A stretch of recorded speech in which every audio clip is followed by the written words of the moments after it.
வணக்கம் and welcome to நம் உலக சமையல். நம் உலக சமையல் மூலமாக எனக்கு தெரிஞ்ச வேர்ல்ட் குசைன் நாலேஜும் கார்டன் நாலேஜையும் உங்களோட நான் பகிர்ந்துக்கிறேன். ஒவ்வொரு வாரமும் 3 இல்லை 4 வீடியோஸ் அப்லோட் பண்ணுறேன். இது வரைக்கும் சப்ஸ்கிரைப் பண்ணாதவங்க ப்ளீஸ் இப்போ சப்ஸ்கிரைப் பண்ணிவிடுங்க. இன்றைக்கி கோழி மிளகு வறுவல் எப்படி செய்கிறதுன்னு செஞ்சு காட்ட போகிறேன். இந்த ரெசிபி வந்து ரொம்ப சுலபமாக செஞ்சிடலாம். இது எல்லாருமே செஞ்சிடலாம். பேச்சுலர்ஸு இல்லைனா புதுசாக சமைக்க கற்றுக்கிறவங்க எல்லாருமே வந்து இந்த ரெசிபி ரொம்ப ஈஸியாக செஞ்சிடலாம். இன்றைக்கி வந்து நான் வெங்காயம் தக்காளி எல்லாமே சேர்க்காம ரொம்ப சுலபமாக நல்லா டேஸ்ட்டாக உங்களுக்கு செஞ்சு காட்ட போகிறேன். வாங்க இப்போ கோழி மிளகு வறுவல் எப்படி செய்யலான்னு போய் பார்க்கலாம்.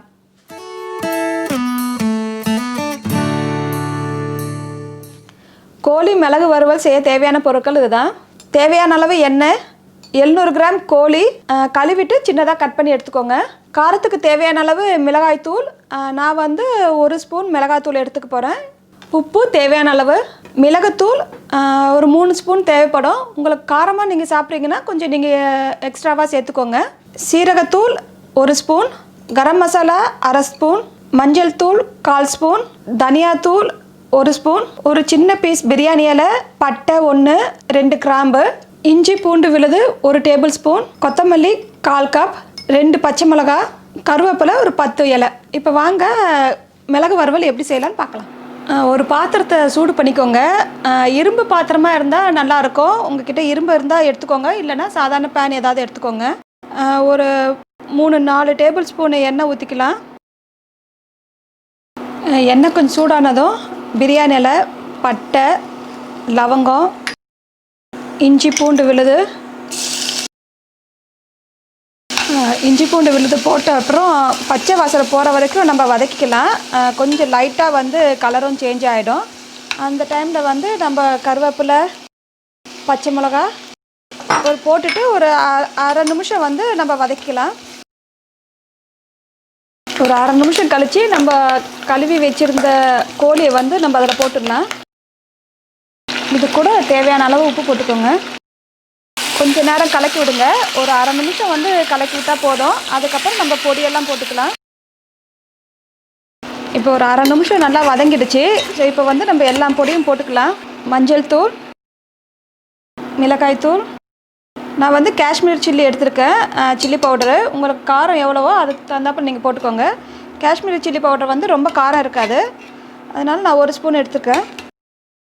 தனியாத்தூள், சீரகத்தூள், மிளகுத்தூள் உங்களுக்கு தேவையான அளவு போட்டுக்கோங்க.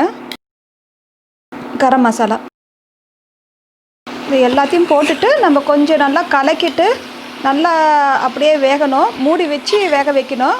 ஒரு 3-4 மினிட்ஸ் வந்து நம்ம அதை அப்படி மூடி வச்சிடலாம். இதுக்கு தண்ணி எல்லாம் ஊற்றக்கூடாது. மீடியம் ஹீட்டில் வச்சு நம்ம மூடி வச்சு வேக வைக்கணும். இப்போ நான் மூடி வச்சிடறேன். ஒரு 3 மினிட்ஸ் கழித்து உங்களுக்கு வந்து காட்டுறேன். இப்போ வந்து ஒரு 3-4 நிமிஷம் ஆயிடுச்சு. திறந்து பார்க்கலாம். நான் மீடியம் ஹீட்டில் வச்சு தான் நான் வந்து குக் பண்ணிகிட்டு இருந்தேன். அப்பப்போ வந்து நீங்கள் திறந்து கலக்கி விடணும், இல்லைனா வந்து அடி பிடிச்சிடும். பாருங்கள், நல்லா வெந்திருக்கு. நல்லா முக்கால்வாசி நல்லா வெந்துடுச்சு சிக்கன் வந்து. இப்போ வந்து நம்ம திறந்து வச்சு நல்லா சுண்டுற அளவுக்கு நம்ம வேக வைக்கணும். நம்ம இதுக்கு தண்ணியே ஊற்றக்கூடாது, ஏன்னா நம்ம ட்ரை சிக்கனாக பண்ணுறதுனால தண்ணி ஊற்றாமல் சிக்கன் இருக்க தண்ணியே போதும் வேகிறதுக்கு. இப்போ இன்னும் கொஞ்சம் ட்ரை ஆகட்டும். ஒரு 2-3 மினிட்ஸ் நல்லா திறந்து வச்சு நம்ம வேக வச்சுக்கலாம். இப்போ 2-3 நிமிஷம் ஆயிடுச்சு. நான் திறந்து வச்சு மீடியம் ஹீட்டில் வச்சு குக் ஆகிட்டுருக்கு. பாருங்கள், நான் திருப்பி காட்டுறேன். இப்போயே கொஞ்சம் நல்லா எண்ணெய் எல்லாம் பிரிய ஆரம்பிச்சிடுச்சு. சிக்கனும் நல்லா வெந்துடுச்சு. ஸோ இதே மாதிரி இன்னும் கொஞ்சம் ஒரு நிமிஷம் அப்படியே லோ ஹீட்டில் வச்சு நம்ம வச்சுடலாம்.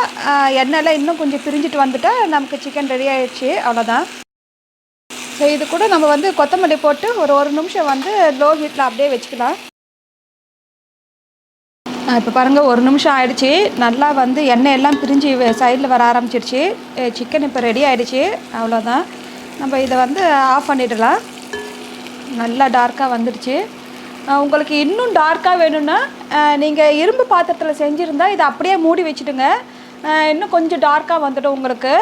நீங்கள் வெறும் பாத்திரத்தில் சில்வர் பாத்திரத்தில் செஞ்சால் வந்து நீங்கள் அப்படியே எடுத்து வச்சுடலாம். ஸோ நான் இதை கொஞ்சம் நேரம் வந்து நான் மூடி வச்சிடுறேன், ஏன்னா எனக்கு இன்னும் கொஞ்சம் டார்க்காக வேணும் கலர் வந்து. ஸோ அதனால் ஒரு 5 மினிட்ஸ் கழித்து உங்களுக்கு வேறு பவுலில் ட்ரான்ஸ்ஃபர் பண்ணிவிட்டு உங்களுக்கு ப்ரெசென்ட் பண்ணுறேன். நம்ம செஞ்ச கோழி மிளகு வறுவல் ரெடி ஆகிடுச்சு. நான் பிரியாணிக்கு சைட் டிஷ்ஷாக தான் இந்த மிளகு வறுவல் செஞ்சுருக்கேன். இப்போ வந்து கோழி மிளகு வறுவலை நம்ம ரொம்ப சுலபமாக செஞ்சிட்டோம். இதை வந்து நம்ம 10 நிமிஷத்துக்குள்ளே நம்ம டேஸ்ட்டாக செஞ்சிடலாம். நான் வந்து வெங்காயம், தக்காளி, தேங்காய், மிளகெல்லாம் அரைச்சி மிளகு வறுவலும் செய்வேன். அதை வந்து இன்னொரு வீடியோவில் உங்களுக்கு செஞ்சு காட்டுறேன். நீங்கள் இப்போ வந்து இவ்வளோ சுலபமாக செய்கிற மிளகு வறுவலை நீங்கள் செஞ்சு பாருங்கள், உங்களுக்கு ரொம்ப பிடிக்கும். உங்களுக்கு என்ன டவுட் இருந்தாலும் கமெண்ட்ஸ் பண்ணுங்கள், நான் ரிப்ளை பண்ணுறேன்.